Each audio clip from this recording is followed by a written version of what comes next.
You have my thanks, Father. And I apologize for being late today. Now there's something unusual. You not being punctual. Maybe next we'll go a whole month without rain. Do have mercy on next year's crops, Mel. You hyperbolize, Father. So, did something nice happen? Huh? You look like you're in good spirits. Do I? No, nothing. Something did happen, didn't it? It's all over my face, isn't it? People prefer an open book to a face of stone. So it is. People may prefer it, but it's not a good trait to have for social engagements. What? Not the kind of engagements you'll be having, anyway. I'm sorry, don't look so dejected. For now, at least, there's nothing wrong with that. So tell me, what has you in such a joyous mood, Mel? You torment me so, Father. We've taken on another maid. You know how that goes, right? I burped, pardon me. Someone new comes and things get lively for a while. All the excitement has gotten to me, that's all. Oh, why are you looking at me like that? No reason, no reason. So what family does the little lady come from? Oh, I don't actually know. You don't know? I was going to ask her, but I missed my chance. Father has returned home, and I can't speak to Mother. I see. She's caught your eye, has she? Yeah, she has. But the truth is, you're more than just interested in her, are you not? What? No, I...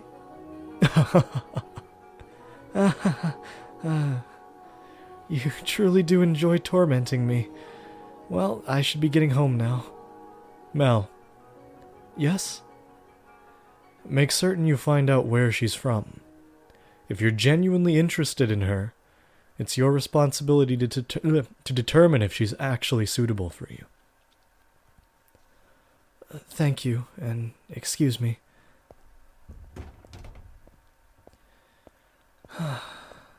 Doesn't matter if she's from an esteemed family or not. No, I'm not in love with her, I'm just interested. This isn't love. No, it couldn't be. This is me we're talking about. Besides, I hardly even know her. Young sire, blessed young sire, alms for the poor. It's the same beggar as before. I don't think he's moved since then. But he looks skinnier than last time. He's gonna have trouble making it through the summer. I should give him something while I still have the chance. Alms for the poor, have mercy. Sorry, but this is all I have to give you. Thank you very much. Blessings upon you. May the Lord bless your soul, young sire. Thanks. I feel bad for him, but it's just the way of the world. Farewell. The skies are really clear. The sun shone fiercely down on the town that day. As was characteristic of the area, cloudy days and rain were frequent during this season, but the sun almost always took the stage the day after a storm. The cathedral standing tall in the center of town, the stone-paved streets clacking with the pleasant sound of footsteps, the people peering out from beneath awnings to look up at the sky, throwing shit out of their windows. No, that's not this time period. In Mel's eyes, it was as if they were all blessed by a divine light. However, not everyone living in the same land was equally blessed. In fact, the blessed were far outnumbered by the forsaken. Even if their time would later become... Wow, I need water, excuse me. Even if their time would later come to be referred to as the Golden Age. Elsewhere, back at the mansion, Nellie was causing trouble for the Abigails. On a whim, she had decided to redecorate her bedchamber, so she gathered the maids and put them to work, shouting orders and demands and complaints. And she had not summoned only her personal servants, but others as well, including the white-haired girl.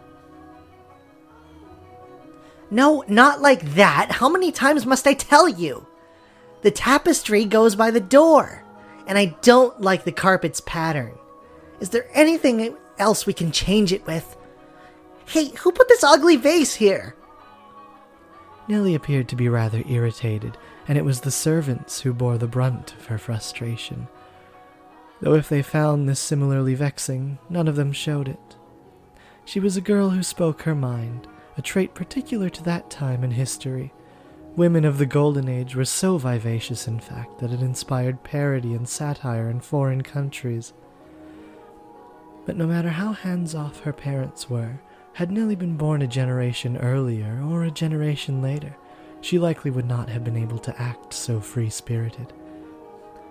That day, however, Nellie did not seem to be her usual self.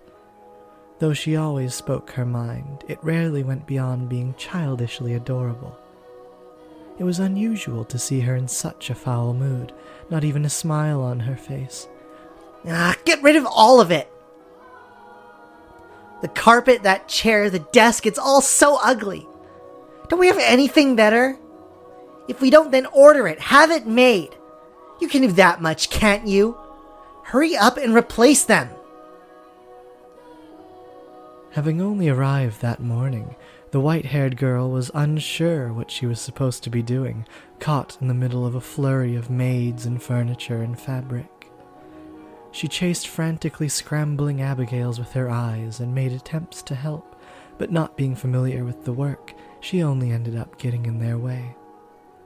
She probably felt that everyone would be better off with her not in the room. So when the maids ordered to get new furniture made in... So when the maids ordered to get new furniture made their way out of Nellie's room, she attempted to follow them. You hold on a second. You with the white hair. However, Nellie stopped her before she could take her leave. What? The white-haired girl turned back, bewildered, to find Nellie smiling at her. The corners of her mouth turned up into a self-assured grin. There was no trace of timidity or uncertainty in her demeanor. Her flaxen eyes seemed like they would look nice under the light of the sun. Almost the exact opposite of the white-haired girl. I wanted to talk to you, actually. But Mother never was one to share.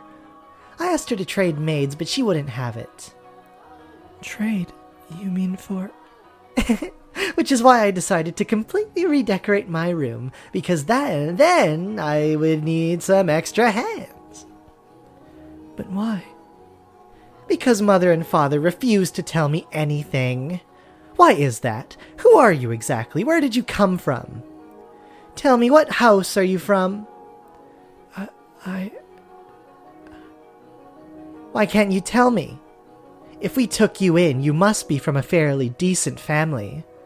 As a member of the Rhodes family, I have a right to know. Do I not? You can't expect me to welcome a girl into my home who won't even tell me where she came from. I don't know anything about you. I haven't seen you at any parties. I came from another country. Another country? What country? Somewhere very, very far away. Oh, north of here? East, west, south? South. It's south of here. I crossed the sea to get here, which is why we have never met before. How far did you have to travel then? How many times did the sun rise? How many times did the sun rise, and how many stormy nights did you face? Innumerable days and nights were sailed, heading ever further north. Huh. So tell me. Lady Nellie, that is a most wonderful painting. She just tried to brush me off. I won't let her get away that easy. I love the seamless switch in perspective between Mel and Nellie. Any stories that do that, that can pull off a change in perspective and not even have you think about it, it's chef's kiss. I try to do that as often as I can in my stories. When it's fitting, of course. Painting? It's in my room, so of course it's wonderful. But that one's especially so. You're both so adorable. You, Lady Nellie, and Lord Mel. How old were you when it was painted? Huh? Ah, that painting! Goodness, yes, you have a good eye for art. It is magnificent, isn't it? This was done when I was 4 and Mel was 7. You see how we're standing next to each other holding hands? When I played this most recently with my writer friend, she thought Nellie in this painting looked like she had an afro, which I found absolutely hilarious, and now I can't unsee it. I was too young to remember it very well, but Mel looks like he was really embarrassed. But standing there like statues makes for a boring painting. Nellie explained brightly. Having completely forgotten she was pressed up against the white-haired girl, she did a little twirl, stopping to face the portrait. Though many paintings lined the walls of her room, Nellie was most fond of the one of her and her brother. 2 darling siblings standing side by side, the older brother smiling kindly, and the younger sister sweetly tilting her head, her cheeks the color of fresh pickled apples. Did I say pickled? Fresh picked apples. Don't try to pickle apples, that doesn't sound very appetizing. It was like the very embodiment of their happiness. A painting lays its subjects bare, you know. Fortune and misfortune, happiness and sorrow, enshrined on canvas for all to see. And this reflection is not merely limited to the point in time it was made, either. Did you know, Master, that paintings are alive? They are drawn with a brush over an extended stretch of time, unlike photographs, which capture a singular moment. The two have their own individual merits, but a photograph is still, while a painting moves. Portraits reveal both the past and the present state of those they depict. Mel and I have always been close. I would sing songs for him and he would teach me about all sorts of things. He's so smart. Nowadays Mel hardly even goes with walks on me, making excuses like I'm an adult now. But we used to spend a lot of time playing together in the rose garden. I see. The white-haired girl normally had difficulty smiling, but her lips naturally curled upward as Nellie reminisced. A vision of the 2 happy siblings had probably swelled up in her mind, and I imagine there was a faint trace of envy in her heart as well. Lady Nellie, you love Lord Mel quite deeply, I see. Yes, of course I do. Mel's smart, and he's studious, and he's incredibly kind. For my birthday, he gave me this wonderful rose necklace. The jewelry shop he got it from is famous because even the royal family makes commissions from their workshop. So we had to have it ordered months in advance. I'm trying to match the speed of the text box. Just for me. He's a prince. Oh? He's pretty charming, wouldn't you say? That's why I call him my prince. But you know what? Mel is a terrible dancer, and he still hasn't got his feet on the ground yet, so he's so bad at interacting with girls. So there's no one else who would say that about him. He is quite the gentleman. I assumed women would be drawn to him. Gentleman? Have you met Mel already? This morning, briefly. That reminds me. Mel seemed to know about her, too. What do you think about Mel? As I said, he is a gentleman. That's not what I mean. Don't think I'll let you get away with putting any funny ideas in his head. What? Mel is too trusting. He's pure of heart, so I won't stand for you trying to take advantage of him. I would never. So you say, but you actually want to get close to him. wouldn't dream of it, Lady Nellie. He is a man far beyond my reach. You aren't planning on doing anything, are you? Not at all. And you don't have any romantic feelings for him, do you? What? Well, do you? I have no romantic feelings for him, Lady Nellie. And you won't develop any? I will not. And with that, Nellie gave a wide, satisfied grin. Even though one has no way of knowing how another truly feels, or how they might in the future. You wouldn't, would you? Now that I think about it, there are plenty of other boys. You getting together with Mel is downright absurd. Indeed. But anyway, back to what we were talking about earlier. Your family, I almost forgot. You haven't told me exactly where you came from or anything about your... Lady Nellie, I've brought a new carpet. Just look at the embroidery. The work of a true artisan. I'm simply in love with it. Surely you will find it to your liking as well. Wow, you're right. That's a Florentine stitch, isn't it? I wonder whether someone mimicked the style or if it was just imported. Either way, a great find. Let's hurry up and get it laid out. Oh, and we'll have to see how the colors go with everything else. We have to finish redecorating quickly so I can show Mel. He'll be so surprised. What wonderful taste you have, Nellie. When the other Abigails returned, so too did the bustle within Nellie's room. As the white-haired girl watched, a faint smile crossed her lips. Perhaps it was from relief at having escaped Nellie's inquisition, or perhaps... that bitch horny. Ah, Nellie, I'm back. Did you eat something you're not supposed to, dearest Mel? You're unusually cheerful. I'm the same as always. Anyway... Never mind that, dearest Mel. Take a look at my room. I redecorated today. So that's what you've been hiding away doing. Oh, wow. Read first, buddy. So that's what you've been doing hiding away in the house all day, Nellie. So that's what you've been doing hiding away in the house all day, Nellie? How is that any different from what you're doing? You were in the church all day. I guess. I will look at your room, I promise, but first, do you know where the new maid is? Now, don't get any strange ideas. I just haven't yet had the chance to introduce myself, and I thought I should, as a member of the family. Except you have, and I know it. Being the eldest son, it would be shameful if she were to pass me in the halls not even knowing who I am, so... Don't ask me. What? But you were in the house all day. She attends to Mother, so why would I know where she is? Though she did help redecorate my room. You made her help? That's work for the That's work for the men servants. There was no reason to make the maids do it. Oh, so you're saying I should invite a bunch of men into my room? I go into your room all the time, Nellie, and you were in my bedchamber just this morning.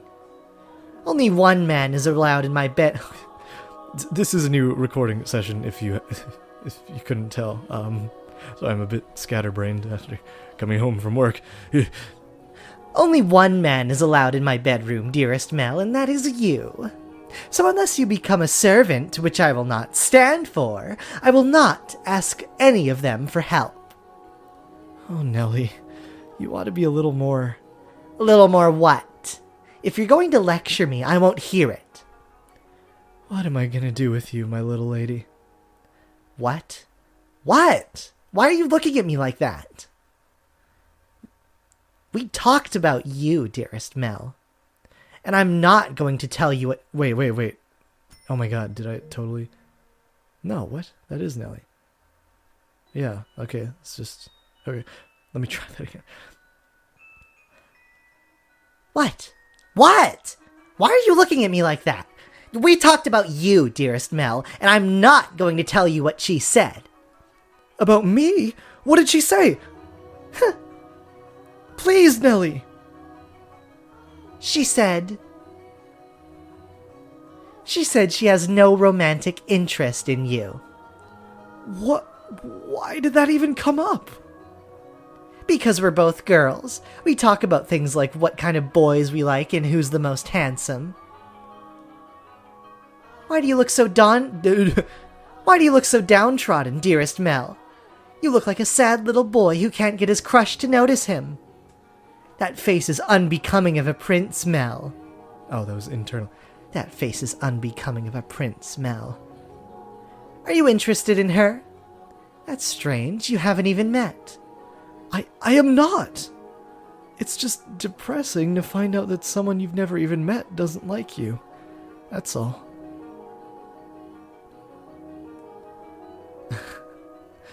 Nellie's fucking face cracks me up, man. If I'm going to make my move, I must do so soon. I don't have much time. The master of the house isn't around, so next in line would be him. That painting. There is intrigue going on. Despite his near devastation by Nellie's news, Mel's flaxen eyes continued to wander in hopes of catching sight of the girl. By now it should be quite obvious to you what Mel was feeling. But the boy himself was having difficulty comprehending the things going through his heart. Emotionally, he was horribly unstable, like a ship without a sail. And still, every time he spotted the white-haired girl, his heart would leap, his whole body jitter with anxiety and excitement. He had never felt anything like this before, and as such, he struggled to keep those strange emotions in check. Whenever he saw an opportunity, Mel would speak to the white-haired girl. In days he was unable to, he either spent in secluded silence or a distracted daze. Love is a curious thing. It has the power to change those who experience it. When he did manage to approach her, he tripped over his tongue. Again and again he talked to her, and again he stumbled. I imagine if you were to take him to see a romance at the theater in his present state, he would cry just as much as little Nellie. We cry at tragedies because we draw parallels with our own lives. At least that is what I think. Great tales of romance attain true gravity with the audience only when they are personally familiar with love. In any event, the white-haired girl was, as a result of this, visibly perturbed. She was delighted that he was being so kind to her, but confusion overpowered every other emotion. She appeared to be at a loss for what to do as he clumsily catapulted words and stares at her. But Mel did not back down, though he probably knew not what caused such fiery emotion to erupt from within his breast. One's first love in particular tends to burn like a wildfire. Are you familiar with the sensation, Master? Oh? This background, I got some beef with this background, but that won't be for a while. Ah. There she is. Is she cleaning? No, it looks like she's reading. It's now or never. Boo! Ah! Sorry, I didn't mean to scare you. Lord Mel, you very clearly meant to scare me. Because you just wouldn't notice me. What are you reading? You looked pretty engrossed. Oh, I'm sorry. I should have asked for permission. It's fine, no need to apologize. Feel free to read whatever you want. And you're welcome to bring books to your room if you'd like to spend more time with them. But I was just amazed that the mansion had a library. It must have been a lot of work to collect all these books. There are some pretty old books in here. There are some pretty old books in... Oh, whoa. There are some pretty old books in here, too. Your grandfather's? Some that he collected, and some even older than that. Take a look at this. I think it's a diary, but it's not from this country. Or this century, for that matter. Maybe a feudal lord? Here he's complaining about the quality of the harvest. Can this forsaken land only produce over-sour grapes? Ah, if only the largest of the, Barney? Or maybe Barnier? If only the largest of the Barnier estates were mine instead. The land there is so much more suitable to cultivation. There you have it. You can read this, Lord Mel? More or less. I've looked over it several times already, so it wasn't too difficult. Why would such an old book be here? I'm not sure. It and all of this was already here when I moved into the mansion. Have you not lived here your whole life? I was born at our estate, but to me and Nellie, this is more like our home. We moved when I was still young, and we've lived here ever since. Nellie and Mother have both grown quite fond of it. Father, though, often goes back to the house because he doesn't like all the roses. By himself? Yeah, well, sometimes Mother goes with him, but for the most part, he goes alone. But don't get me wrong, it's not because they don't get along. In fact, they act more like teenagers in love than grown adults. It almost makes me sick having to watch it. It is a wonderful thing to be so close, no matter how old they may be. True, but still. There are those in this world who cannot be with the ones they care for as much as they may wish. I'm sorry about that. Oh, that's right, the book. What were you reading? I, wasn't exactly reading. I do not enjoy reading lots of text, so I was looking at the pictures. Is that so? You seem very cultured, so I thought you would be partial to reading. Perhaps you're actually more like Nellie and eschew your studies? Yes. I wouldn't have guessed. But you like looking at pictures? I do. What else do you like? What? What do you enjoy doing? It can be anything. I enjoy being told stories. Stories? Yes, when I was young, my father would tell me tales. What kinds of stories did you like? There was one about an imprisoned girl. Tell it to me. Story time. Once there was a girl, and she was locked away in a mansion deep in the forest. A mansion with only one window. But the window sat high upon the wall, far beyond her reach, so it was always very dark inside, unlike this mansion. However, the girl did not like the outside world. There were lots of scary things out there, after all. Though she may have been all alone in the mansion, she grew comfortable with the darkness in time, so she had nothing to be afraid of. And then, am I doing a good job? You're doing fine. Keep going. What happens next? Okay. And then the girl grew up. By then, she had already forgotten why she was locked up, but she was content with the darkness. However, her eyes couldn't help but be drawn to the little bit of light that spilled through the one window. Though she was comfortable in the darkness, the sight of the light made her heart race. At first, the girl thought it was because she found it unpleasant, because she disliked the light and the outside. But slowly she came to realize that she was curious about the outside world. What could be happening out there?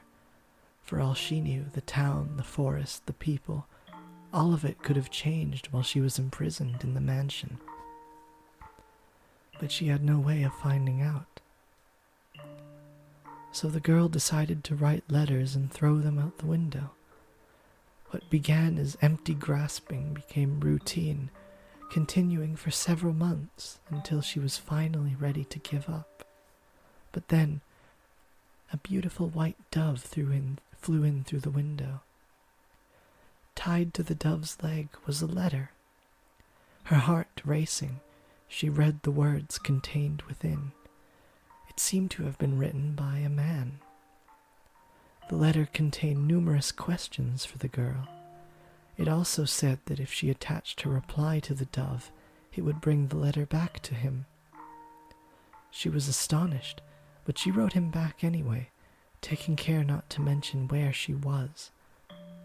After having exchanged letters a number of times, the two felt very close to one another, as though they had known each other for many years despite having never met. And eventually, the man said he wanted to meet her? Indeed. The girl was unsure what to do. Should she tell him of how she lived? Should she reveal where she spent her days? She was afraid if she did, he would cease to send letters. She was sure he believed her to be a young lady of noble blood, and not a girl locked away in a house deep in the forest. The girl could not bring herself to write a response. She released the dove through the window with nothing attached to its leg. And yet it returned with another letter, written in the man's familiar hand. You must surely have a grave reason for your silence, it said. I would like to know that reason, and I would like to help you, no matter what it may be. You have my word. She deliberated. Though his letters were kind, she did not know this man. He was from the outside. Would he still treat her the same way when he met her? And did she even want to step out into the world beyond? What do you think she did? Wrote a letter and agreed to meet him, right? Yes, she did. The girl made up her mind. She would write a letter. As always, when she tied it to the dove's leg, it flew off out the window, and for some time after that she received no response from the man. This saddened her, but she thought it was for the best. She belonged in her own confined world, her world of darkness. But then one day, light shone into the mansion. The sealed door had been opened, and in the doorway stood a handsome young man. I have come for you, he said. The man was a prince from a neighboring kingdom. When the girl stepped outside, before her sat a magnificent carriage, the likes of which she had never before seen, accompanied by many servants. The prince, kind as in the letters, swore his love to her, and the two lived happily ever after.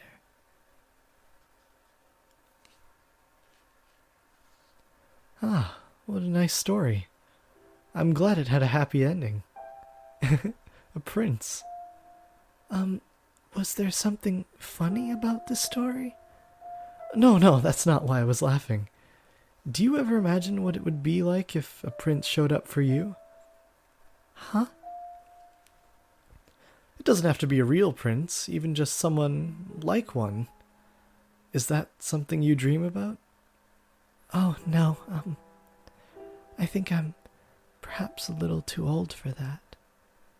You think so? Nellie still fantasizes about her prince, and she's 14. I just assumed all girls were the same. Lady Nellie's prince. That's you, Lord Mel, no? What? Is it not?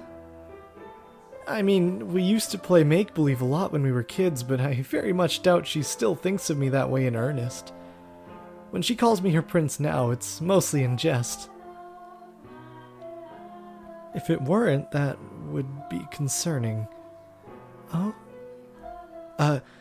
That story. Do you know if it's a regional tale? One that's been passed down through the ages? I am not sure. It could very well be my father's own creation. You might think me conceited, but I think the story might be about me. The girl trapped in the mansion is you? You haven't been locked up anywhere before, have you? No, thankfully. I have never been locked up before. Thank goodness. But with an appearance like mine, I can sympathize with her being afraid of the outside world. I have at times imagined how wonderful life would be if it were only me and my father. But the girl left the house in the end. If your father really wrote that story, then I believe it contains his hope for you to end up the same way. Oh? I don't have what it takes to be a real prince and whisk you away, but I can at least pretend. So, if it was your father's wish for you to see the outside world, then surely there's nothing wrong with you getting out and experiencing all the scenery that the world has to offer. I want to see the outside too, or to be more specific, other countries. So, if you'd like, we could maybe go see distant lands together. Ah, dearest Mel, I've been looking all over for you. Nellie. Look at this, dearest Mel. Mother bought me these wonderful gloves to wear on walks. The roses embroidered on the wrist are just precious. The roses embroidered on the wrists are just precious. Oh my, you're right. They are beautiful. Huh? You appear to be dizzy, Lord Mel. Are you feeling unwell? No, I'm fine.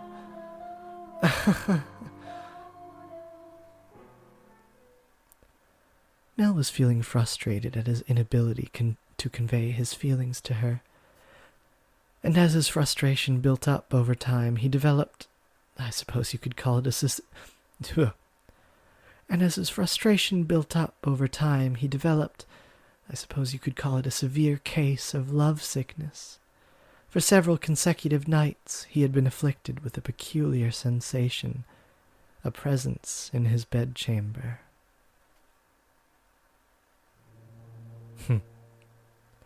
Death! Death to the unholy one! Death to the heretic! Death to the witch!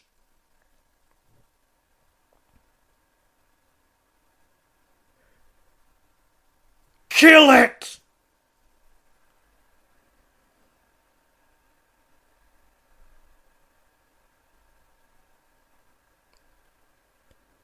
She's...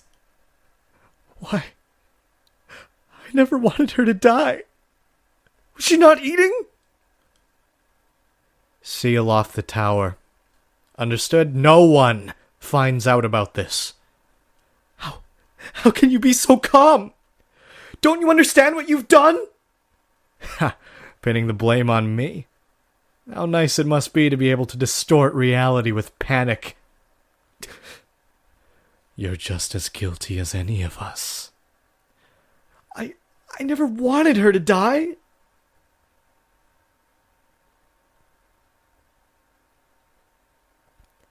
The witch killed her. The blood of the witch killed my...